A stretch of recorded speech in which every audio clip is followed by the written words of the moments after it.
Voilà, bonjour chers internautes, bonjour à tous ceux qui me suivent.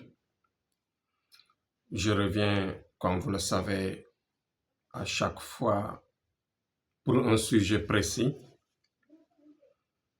C'est Thierno Amadou, comme d'habitude, comme vous le savez. Je suis venu pour vous parler aujourd'hui. Le thème va se baser uniquement sur l'existence des djinns, l'importance de la collaboration et les types de djinns qui existent.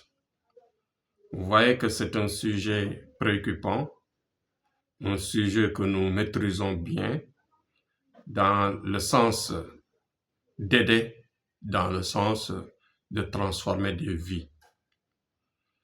C'est complexe, c'est difficile, c'est dur.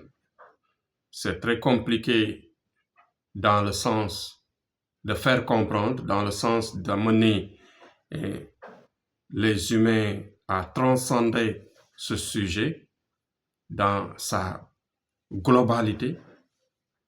Et c'est cela qui nous préoccupe aujourd'hui, nous préoccupe vraiment et nous pousse vraiment à prendre l'initiative, bien sûr, de développer ce thème et d'éclaircir certains points. Vous savez que c'est un sujet vaste qu'on ne peut pas terminer en un jour, mais cela nous permettra aujourd'hui au moins de passer par les balbutiements, les prémices, de voir comment démarrer l'initiative de faire comprendre aux uns et aux autres la réelle existence de ces êtres invisibles. Avant de démarrer, comme d'habitude, nous allons prier pour nos morts, que la terre leur soit légère et que Dieu les accueille au paradis. Nous allons prier aussi pour les malades qui sont dans les maisons comme dans les hôpitaux, que Dieu leur fasse la santé, la force et l'équilibre. Comme d'habitude, nous allons terminer à prier pour les détenus qui sont dans les prisons, ça et là dans le monde, surtout les innocents à qui leur dossier traîne et que nous en savons bien sûr beaucoup de choses. Parce que nous travaillons dans ce sens, nous aidons beaucoup de jeunes, beaucoup de gens qui souffrent derrière les barreaux. Que nos prières soient rehaussées au rang des acceptés pour que la paix leur revienne et qu'ils reviennent et qu'ils repartent chez leur Père. Bon, le sujet d'aujourd'hui, c'est d'abord d'éclaircir, de dire exactement que l'existence des djinns est réelle. C'est des êtres invisibles qui ont été créés avant les humains et que le Coran a révélé et que l'histoire du monde a révélé. L'histoire des temples et des mœurs aussi a révélé. Donc, ceci nous pousse aussi aujourd'hui à dire réellement que les types de djinns qui existent, ce sont les djinns qui sont dans les airs, qui volent dans les airs. Il y a les djinns qui sont qui se transforment de temps en temps, pour la plupart comme des serpents ou des chiens. Il y a d'autres qui se déplacent d'un endroit à un autre. Pour expliquer, les djinns qui sont dans les airs, c'est-à-dire qui volent dans l'espace, ce sont les djinns en général qui forment les tourbillons. Les tourbillons que vous voyez en général et que à chaque fois que cela passe dans les espaces, nous, avec la tradition, nous avons l'habitude de secouer nos habits. Parfois même quand tu voyages dans les zones vides là, vous voyez que le sable est rempli de poussière, le sable mélangé de poussière qui tourbillonne autour des véhicules. Tout cela montre que c'est l'existence des djinns mouvants.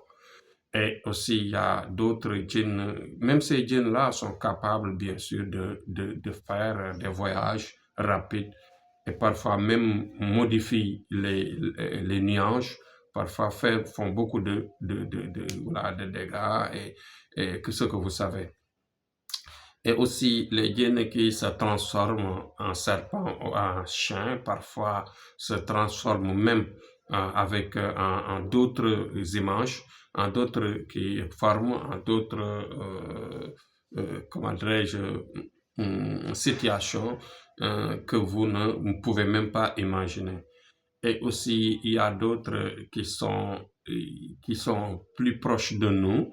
Ça veut dire les djinns qui sont dans les toilettes, dans les milieux souillés, dans les milieux que vous savez, comme dans les zones sauvages, dans les forêts, dans la brousse, dans les arbres, etc.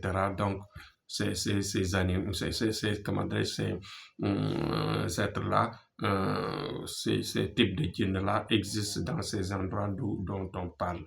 Et parfois, ils se déplacent. Ils changent de lieu à un autre parce que tout simplement, ils accompagnent les humains. Et quand les humains, parfois, font comment dire, des migrations, ils les suivent. Ouais. Donc, voilà. Et dans la globalité, après avoir dit les différents types de djinns, nous allons vous dire exactement que le monde doit comprendre que les djinns, dans leur globalité, ce sont des djinns. Dans leur globalité, il y a des bons et des mauvais, comme les humains. Comme chez nous, il y a des bons et des mauvais, il y a aussi chez les djinns des bons et des mauvais. Parce que tout simplement, les djinns ont été créés, bien sûr, avant l'existence des humains, mais ce sont des êtres qui sont entre les anges et les humains. Il faut qu'on le sache. Ils ont une capacité énorme, une rapidité énorme, une intelligence hors pair. C'est pourquoi quand quelqu'un est animé d'un bon djinn, en général, l'enfant qui est animé d'un bon djinn, en général, passe dans les écoles comme une flèche. Il peut même sauter des classes, mais cela ne veut rien dire. Il peut sauter des classes et savoir tout ce qu'il n'a pas appris. Ouais, donc, c'est des miracles.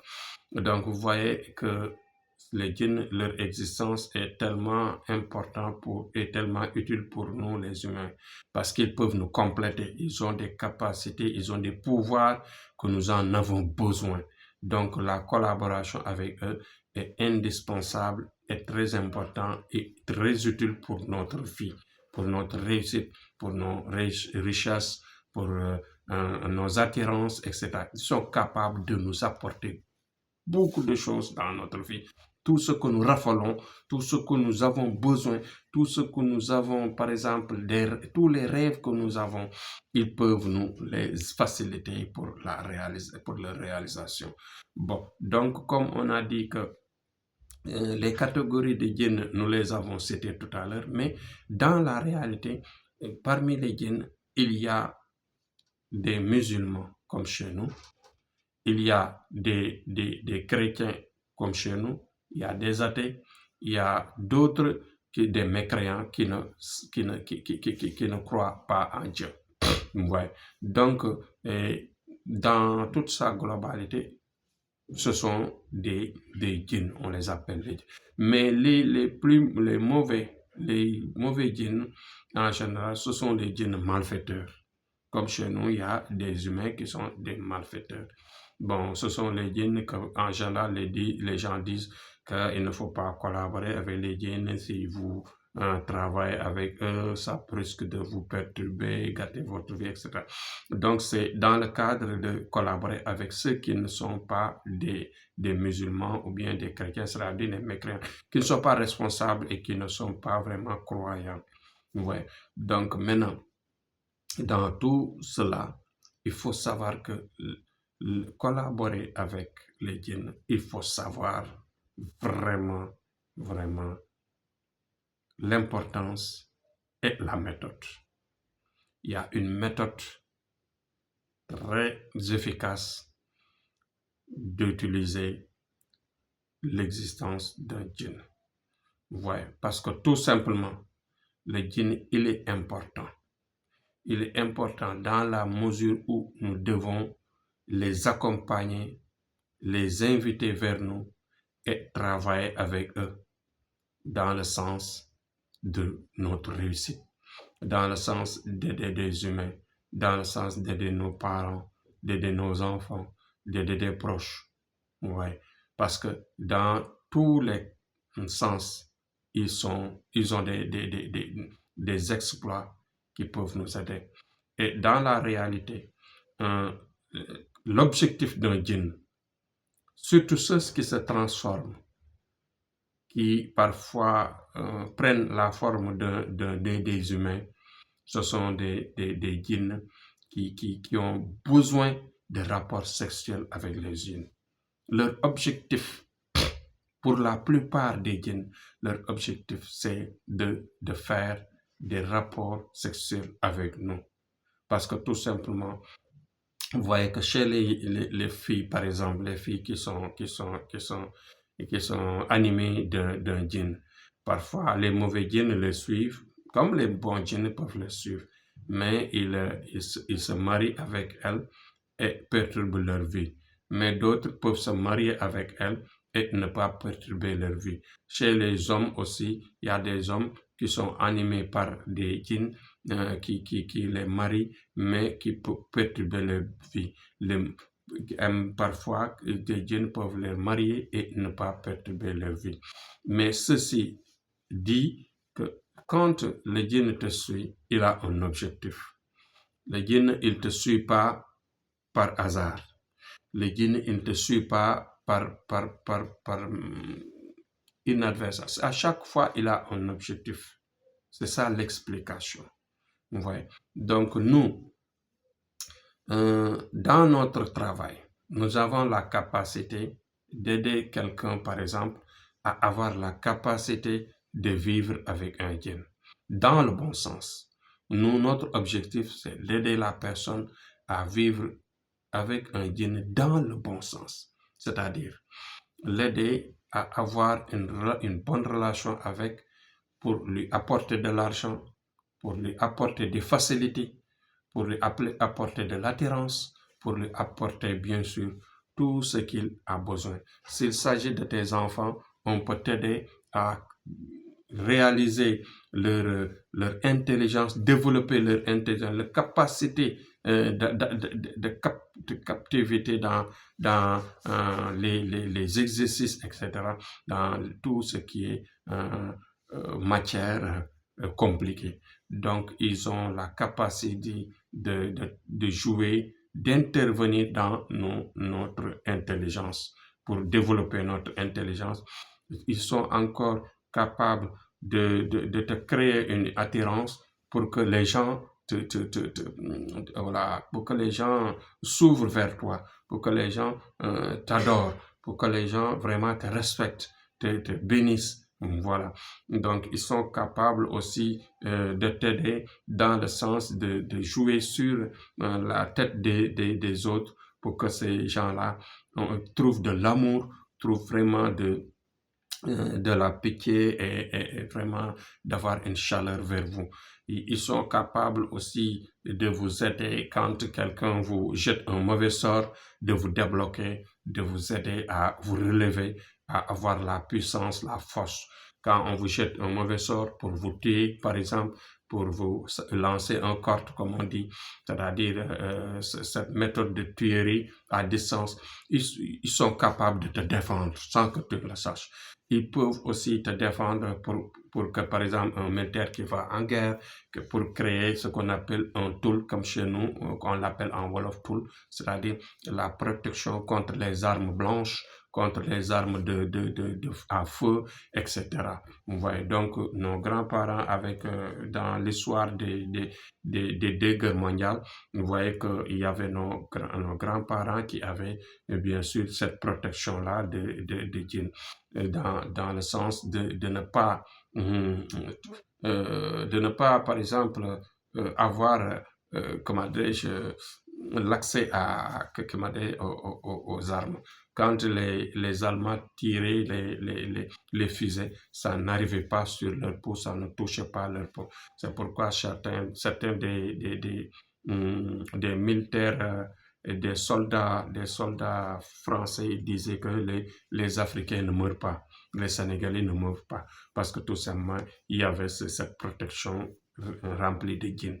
Donc, dans beaucoup de sens, vous voyez qu'il y a beaucoup de gens qui sont riches, il y a beaucoup de gens qui sont forts, il y a beaucoup d'hommes d'État qui sont vraiment attirants et vraiment ont la chance au pouvoir, ont la chance de réussite, d'attirer les gens parce que tout simplement, ce sont les djinns qui les animent.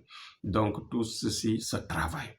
Donc, nous avons, nous autres, la capacité d'orienter des gens, par exemple. Nous avons la capacité de faire les deux choses. Par exemple, quelqu'un qui a besoin de prendre son propre chemin pour avoir ses propres djinns et améliorer sa vie dans le sens de la protection, dans le sens de la richesse, dans le sens de l'attirance, dans le sens de la célébration, dans le sens d'avoir de l'aura. Tout cela peut être travaillé. On peut vous donner des noms, on peut vous donner des orientations, on peut vous aider pour que vous allez seul. Voilà.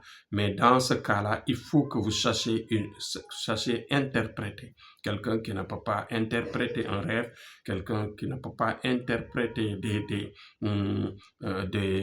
situations, qui n'a pas, par exemple, une attention sur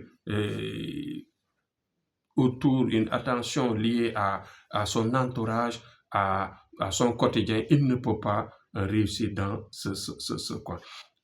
Quelqu'un qui réussit dans la collaboration, c'est celui qui a plus de retenue. Donc, quand tu as bien de retenue, tu peux travailler avec, tu peux vivre avec le djinn. Donc, un djinn, il faut réellement avoir ce qu'on appelle un comportement discret, le comportement de respect en soi, de respect aux autres. Il faut respecter son prochain, avoir de l'attention sur les autres. Il ne faut pas être bavard, il ne faut pas être vraiment trop bruyant, trop bruyant. Quelqu'un qui peut réussir dans ce sens, c'est quelqu'un qui est calme, qui n'insulte pas, quelqu'un qui n'est pas bavard, quelqu'un qui ne fait pas de mal aux gens, parce que ils peuvent se manifester sur l'image de tes parents, l'image de tes amis, l'image des gens que tu connais, l'image de tes comment dirais-je, amis, copains, etc. Tout, ils peuvent se manifester comme ils veulent en tout cas. Mais aussi, il y a des gens qui disent qu'ils ne veulent pas, par exemple, faire leur propre chemin. Ils viennent vers vous. Moi, je veux avoir de la richesse. Je veux avoir une collaboration avec l'Indien, mais sans pour autant travailler pour moi-même. Je veux que, Tcherno, vous travaillez pour moi. Cela dit, les gens qui ne peuvent pas faire des prières, qui ne peuvent pas travailler avec les chapelets, qui ne peuvent pas travailler les noms de djinns pour avoir leur propre collaboration, faire leur propre chemin, nous avons la capacité de les aider et de les orienter et de les mettre dans un bon chemin. C'est-à-dire leur prendre le chemin de la voyance et voir exactement leur étoile et voir quel type d'étoile ils ont pour voir quel type de djinn il faut vraiment faire appel pour leur mettre en relation, en collaboration. Donc, en ce moment, c'est nous qui allons faire exactement le travail à leur place. Voilà. S'il s'agit de la recherche, on peut les amener à avoir une collaboration avec un djinn qui peut les aider à être riches. Aussi, s'il s'agit encore de notre côté, on peut les aider à avoir une collaboration avec un djinn qui va les aider à avoir une protection à vie, avoir la force, avoir le sens de la vie, avoir la richesse, avoir, comment dirais-je encore, l'attirance dans le business, dans le travail, avoir la facilité de travailler dans le commerce, de se développer, de fructifier leurs biens, leurs économies. Voilà dans l'ensemble comment il faut collaborer. Donc, on collabore avec un djinn qui est, c'est-à-dire une action très noble, une action très simple, parce que ça peut vous amener pour avoir le pouvoir. Il y a des gens il y a des gens, comment on les appelle, des hommes d'État. Il y a des hommes d'État qui ont des djinns, qui sont accompagnés des djinns à qui on a mis en rapport avec des djinns qui les aident à avoir, par exemple, l'aura, à avoir une attirance énorme au niveau de la politique. Il y a des gens qui ont une collaboration avec des djinns qui les aident à réussir dans le sport, dans le monde du sport, dans le monde de la musique, dans le monde du business. Donc, tout ceci, on peut les mettre en relation. Si vous travaillez dans ces domaines-là, vous ne pouvez pas réussir sans que vous n'avez pas une collaboration avec un djinn noble, un djinn puissant. C'est le djinn puissant qui t'aide à réussir dans le sport, pour l'athlétisme, le football, le basketball, etc. Donc, dans tous les sens, c'est les djinns qui peuvent posséder. Être en tout cas surnaturel, c'est pas une personne simple. Une personne simple ne peut pas être très puissant, c'est impossible, parce que l'homme en tant que tel, nous sommes nés naturels et nous allons mourir naturels. Mais si tu vas être un homme qui réussit rapidement, un homme surnaturel, avoir un enfant surnaturel qui saute des classes, qui a un esprit génie, qui réussit en classe facilement, qui capte les leçons, qui fait des exercices sans faire des erreurs. Donc tout cela, c'est l'accompagnement d'un djinn bon, un djinn qu'on te met en relation, ou bien un djinn qui te suit naturellement. Et même parfois, il y a, comment dirais-je, ce qu'on appelle l'autre domaine, c'est-à-dire dans le commerce. Tu pars dans le commerce, tu vois un djinn qui t'aide à réaliser tes activités, à réussir ton commerce, à réussir ta vie, à réussir tes rentrées d'argent, à développer, fructifier vraiment ce que tu fais.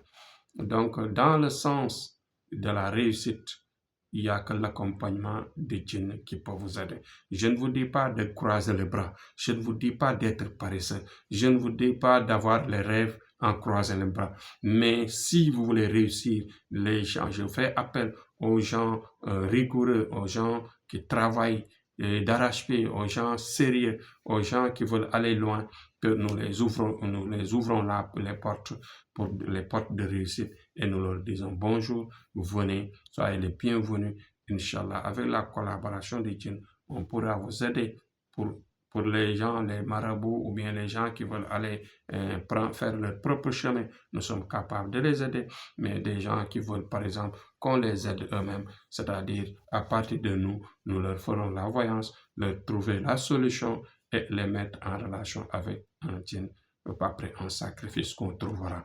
Donc, dans tous les sens, c'est ça. Aujourd'hui, c'était exactement l'exposé pour voir, pour vous expliquer ce que c'est que les djinns, son origine, son existence et l'importance de la collaboration. Voilà. Donc, soyez vraiment les bienvenus. Nous vous accueillons à bras ouverts et nous vous aiderons bien sûr à réussir votre vie. C'était Thierno Amadou, Inch'Allah Rabbi. Demain, on va encore développer d'autres thèmes. Dans les commentaires, nous vous ouvrons bien sûr les commentaires.